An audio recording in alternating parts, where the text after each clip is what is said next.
Chers internautes, on a pas si bien mbote na balangi so ya émission na biso plateau de vérité TV et longona émission na biso destination finale où ezalaka bongo présenté par votre humble serviteur na kombo ya Vanessa Yambeli o amemila kabino masolo ya République démocratique du Congo o tobeta kaka masolo ya actualité to mesana kobeta ngai na bino masolo ya actualité wana tozwami na des bonhommes juste na arema crevette et bipai wapi ndeko fils mukoko azosalisa conférence de presse na ye tolanda ngai na bino tozala vraiment branché toyoka makambo nini ndeko fils mukoko ayeli biso comme ça nazo zongela bino d'appeler la presse de la liberté bonjour.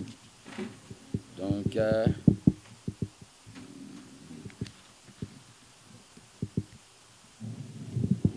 j'ai l'honneur d'être devant vous aujourd'hui dans cette séance de conférence de presse qui sera dans notre langue vernaculaire lingala pour écouter la Congolais vraiment jusqu'à la moelle épinière. Donc c'est fils Mukoko, les gardiens du temple de la démocratie, aujourd'hui confirmé prophète politique, l'élève du Sphinx. D'abord, dans notre point de vue, conférence de presse, nous allons aborder deux points. L'actualité du mouvement ABT et on va parler. Il y a problème oyo et linga qui est à l'actualité mais les actualités et à théâtre de Kingabwa de Jean-Marc Aboud. Dans l'actualité, l'armée des bâtisseurs tshisekedi que j'ai l'honneur de diriger, ABT,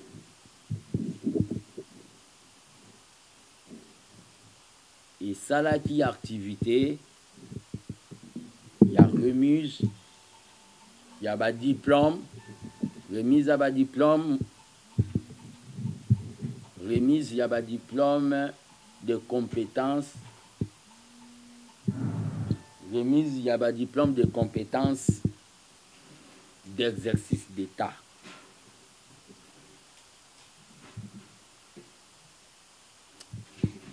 Remise à un diplôme de compétences d'exercice d'État. C'est-à-dire, c'est un travail auto salaki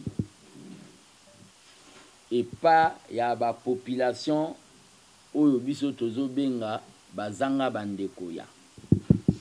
Dans le milieu des étudiants, dans le banlieue, diplôme de compétences d'exercice d'État, et ça est le koyo, tozwa ki yango, tozwa ki tant vraiment, depuis investiture, il y a gouvernement Sama, Lukonde, il y a qu'à observer, ba ministre ba warrior bateau ba yaka souvent na ba activité na biso ba yebike l'air ba nomara gouvernement ba warrior l'armée des bâtisseurs tshisekedi et tchakango sous réserve tu observes qu'il y pendant 100 jours donc tu observes qu'il y pendant 100 jours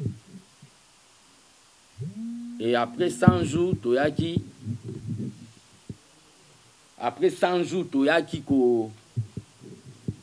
couper sa bango confiance.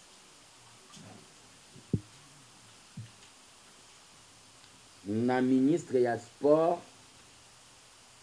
Chembo Konde Serge, tu fais ses diplômes lobby jeudi. Il y a eu déjà après. Tu fais ses lobby jeudi. Tu sa diplôme na ministre na VPM ya fonction publique liaou topesa diplôme na mama Eba Zaïba Masudi VPM topesa diplôme cette semaine na Luando Mboyo Guy ministre d'État ya aménagement du territoire topesa diplôme na ministre Kazadi Kadima Nzuzi Nicolas Kazadi des finances pour moni makambo asali ba FMI bazongi Luando développement dans 145 territoires topesa diplôme na plus Mabulu Mbayou topesa diplôme. Il était parmi les premiers au bas rejoignant la Union sacrée, puis travailler à battre. Puis Mabulu, topé sa diplôme, na Mouyaya Katembwe Patrick, communication, excellence dans la communication. Mouyaya, donc, correction sur Lambert Mende, donc, à diplôme. Puis, à sa communication en vérité. Topé sa diplôme, na Molendo Sakombi Aimé, affaires foncières. Topé sa diplôme, na Mwambaka Zadi Tony, ministre PSP, gratuité. Pendant 18 ans, c'était constitutionnel, il y a appliqué en haut. Topé sa diplôme, na Samba Kalambai Antoinette, ministre de Mines, azo zongi sao babengi makambu ya mine normal. Topé sa diplôme na Moyindo Nzangi Butondo, ministre de l'ESU. Topé sa diplôme na Alingete Gilles IGF. Barozo ba diplôme, eza ba diplôme bango tuana na kenda ba bureau na bango. Donc eza ba diplôme oyo, on avait fait un grand travail d'observer. Ce sont vraiment des ministres au bazo s'adapter na vision ya chef de l'État qui est le peuple d'abord. Maintenant, tozo lobela oyo pour ngai eza coup d'épée dans l'eau.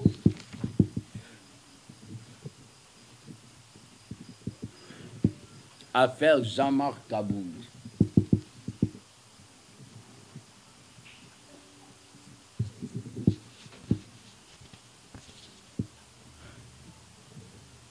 Affaire Jean-Marc Kabound,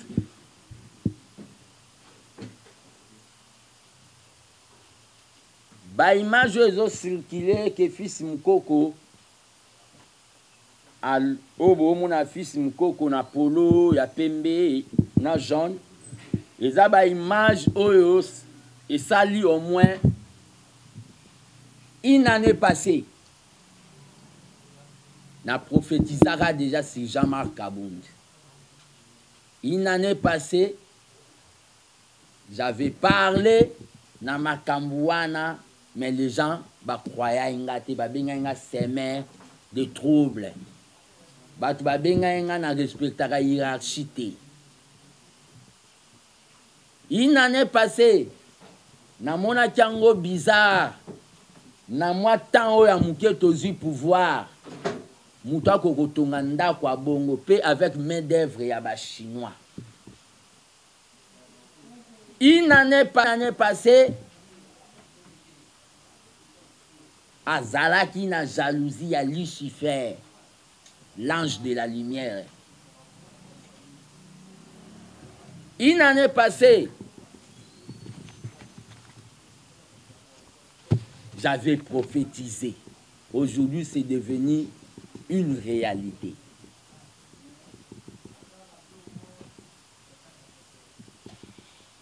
Un, na bandaku ya ba modelo tomoni neti ya bato ya Mobutu oyo basalaka 32 ans na pouvoir ekozanga caméra cachée ekozanga ba caméra. Comment tokoki komona ndenge basoda bayaki me ndenge basoda bapanzi biloko na kati ya ndako tomoni yango te. Théâtre de Kingabwa. Théâtre de Kingabwa. Bafilme ndenge bakamera filme ndenge basoda bayaki me ndenge basoda basakaje na kati ya ndako image eza te. Kabunda panzi ndako na ye moko po aza na bakontrat moko boye na bato moko boye po basala plateforme prophétie yango ebima deja po basala plateforme moko boye oyo ekobundisa Faci na baélection na 2023 asa zwi mbongo na ba tolobi. À partir à lelo nous avons constaté que Jean-Marc Kabound combiné comme Monsieur le Roulage. Monsieur le Roulage, ndenge moko na secrétaire général ne AI illégal. Yepe azao babengi ex-Kadhafi. Monsieur le Roulage Jean-Marc Kabound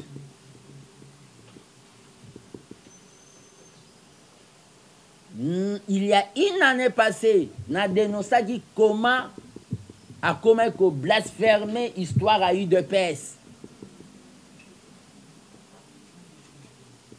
Ba fanatique na ye, ba comment qui kobenga ye 14e parlementaire. 14e parlementaire. Or qu'il y a une histoire à UDPS, il y a eu que 13 parlementaires. Il y a eu que 13 parlementaires dans l'histoire à UDPS.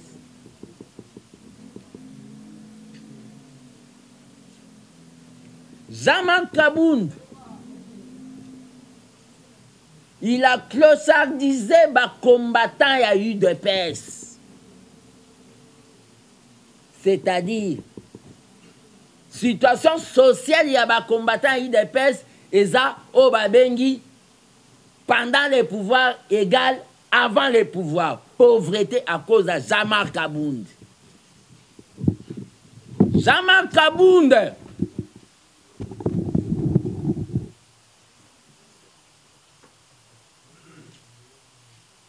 C'est l'assassin de l'UDPS. Je vais vous démontrer ça, les lots.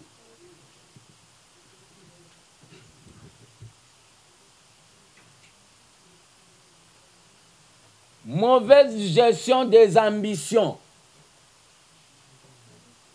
Pose à Moussala to recommandation pendant pouvoir oyo. Il faut à la fanatique, il y a Jean-Marc Kabound.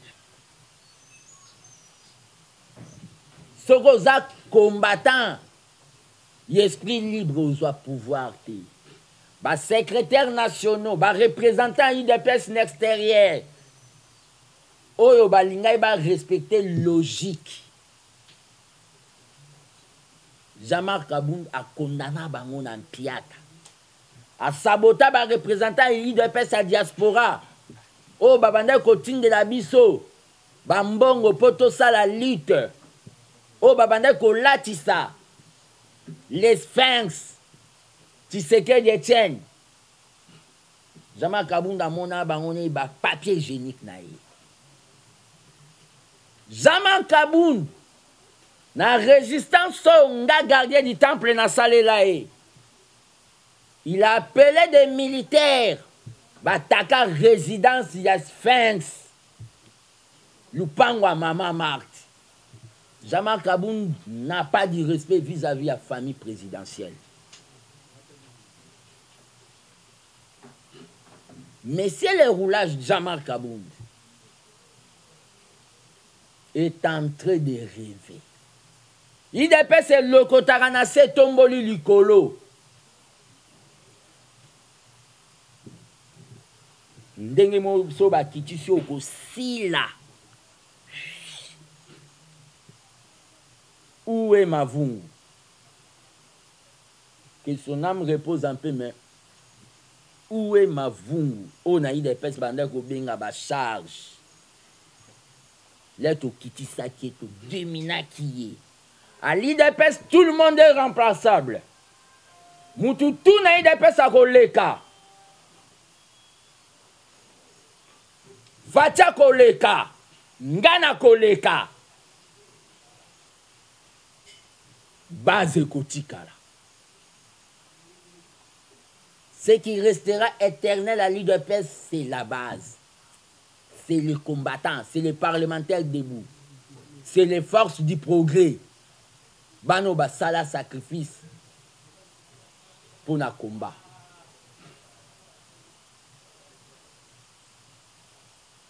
Jean-Marc Aboun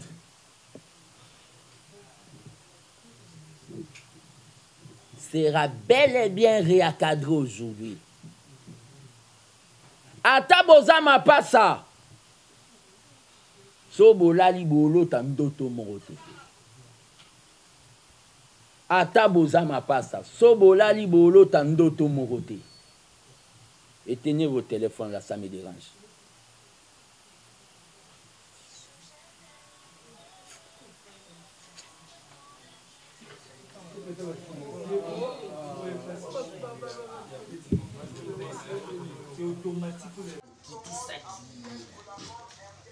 Fatih passera. Moi je vais passer. Tout le monde passera, mais base boutique à la base. Les parlementaires de Boubaoutika là.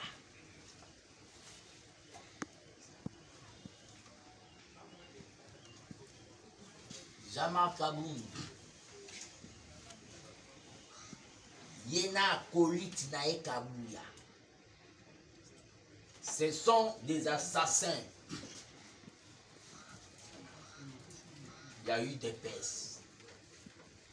Comment un parti politique qui fonctionne chaque jour et livrera la carte des membres?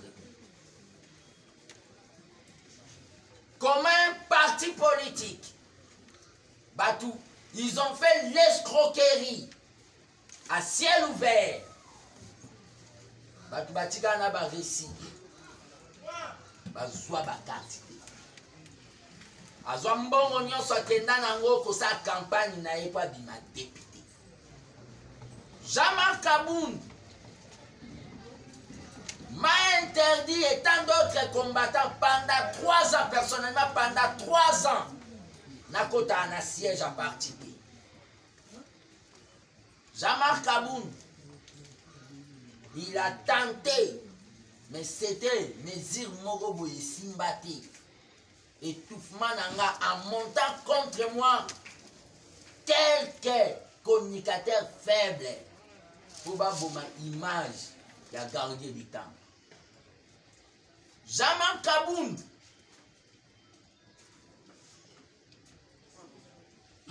il a tenté de me remplacer, les Benjamins de la présidence du parti. Pour arriver qu'il soit qui dans l'élection avec Jekoko à Oumimadi. Jekoko c'est mon frère. Je n'ai pas de problème. Jean-Marc Aboun Salaba Kalki. Jean-Marc Aboun. Bino bato bo pesa ke bambongo na bino. Pour un dossier tel. Ça n'engage pas l'IDPS.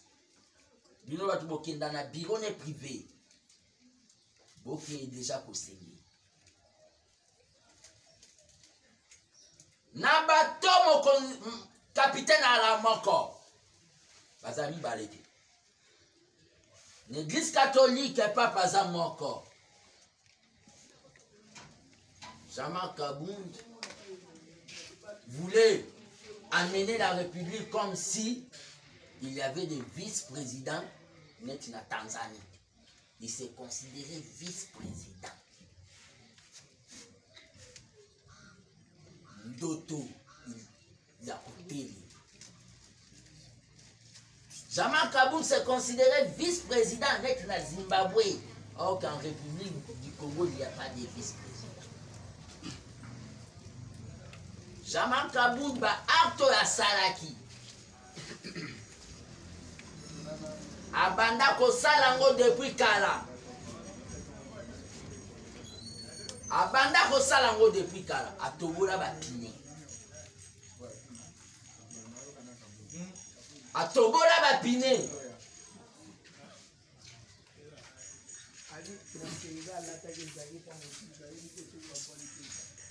Atobola bapine. Ya batu bamona. Mais c'est le courage. Jean-Marc Kabound a commis sa victoire. Il y a Félix Tshisekedi. Qu'est-ce que Jean-Marc Kabound a fait pour Félix à comment la pouvoir? Donc, Yende a Salah et Félix. Jean-Marc Kabound, c'est un soldat qui a déserté le rang. Oui, il y a soldat soit déserté le rang. Il y avait Mwankiem, Vincent. Quand il y avait Faustin Birindois. Quand il y avait Paul Capita qu'on appelait Dauphin. Nous n'étions pas là. Maintenant, c'est nous. IDP, c'est Zanzete. Biso to amakasa. Biso to na bafati to amakasa. Et koko ya yasi kubota. Aux combattants qui croient que Jean-Marc Kabound va faire quelque chose. L'aura de l'UDPS s'est alimenté. Si tu crois que tu peux déplacer la puissance à l'UDPS, quelque part, Yébaki. Au sala 2 jours à Orlando, 3 jours à Orlando au Tikayo. Belgique avait tenté de déplacer l'IDPS na Ridini. Boki nota la sort. Moubaki avait tenté de déplacer l'IDPS na Kangish na Lemba. Boki eta la sort na. Moutate les marades. L'aura de l'IDPS c'est à limiter. Au combattant au Baolinga Balanda Jean-Marc Kabound. Sur base il y a fanatisme. Sachez très bien.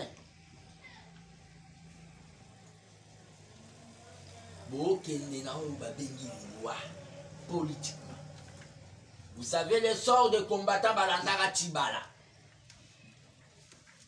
Vous savez le sort de combattant Balandara Chibala. Basuka Wapi. Tant que gardien du temple de la démocratie. Na yebisi na base nyonso ya IDPS. Bon observer. Ne faites pas la violence parce que nous sommes de non-violents. Bato bakolanda Kabound botikela bamota. Pour ça ba en violence. Peut-être l'ignorance. Baozonga na raison neti bato balandaka sami badi bangana bao balandaka Chibala.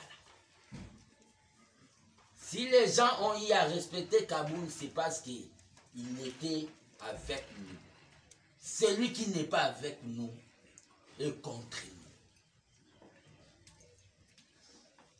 nous. L'union sacrée, c'est l'idée de M. Félix Tshisekedi. Jean-Marc Kabound comparé n'est pas raison. Parce que Kamere était dans le Parlement, à l'Omwa PPLDA Sali INC, on appelle le col à Naza dans le Parlement, na kolongwa na kosala quelque chose si c'est décision finale. Comparé, tu n'es pas Vital Kamerhe le pacificateur. Kamerhe c'est Kamerhe et toi c'est Kabound. L'IDPS qui ne livre pas de cartes, mais na parti politique nae, oyo abanda pour préparer déjà, ba livrer ba carte biométrique, mais dans les partis il n'y a pas de cartes. Vous voyez comment ces messieurs tuaient les partis. Jean-Marc Kabound, il est de genre de personne au balinga bakinoate.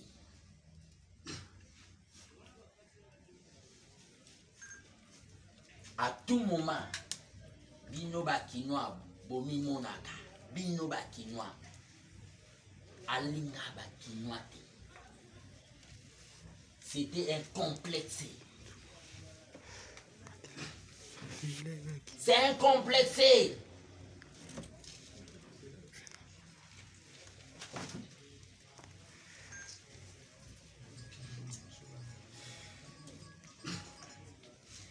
C'est bon, bouti kolanda, ngai na bino tozala ki wana kolanda o mona mboka fils mokoko auti koloba. Tozala ki vraiment wana ngana bino tozala ki branché. Commentaire yo baki sezate car ande balobaka TV eza radio te o ya lobby et tali kakaye o ya lobby à décortiquer vraiment à lobby bandane bandelti na suka o ezala ki lokola thème ezala ki IDPS sans Jean-Marc Kabundi quel avenir to éviter ce qui IDPS et Koufa ou bien UDPS et qu'on continue sans Jean-Marc Kabundi. Commentaire ya rosa les athées bozala qui branché binonyo so. Merci na ba nyonso bazuli baku ya kolanda. Émission na biso na mokola lelo na pesi mbote bipa nyonso bozali mbote na merveille abia adogo mbote na rit abia mbote na patience atongo noué to sala rande to yokanaka et mbote na Gaëtan azala ki bongo sima bilili poto sala émission na biso na mokola lelo ngala bino to kabani awa pe to kutani balasima. Au revoir.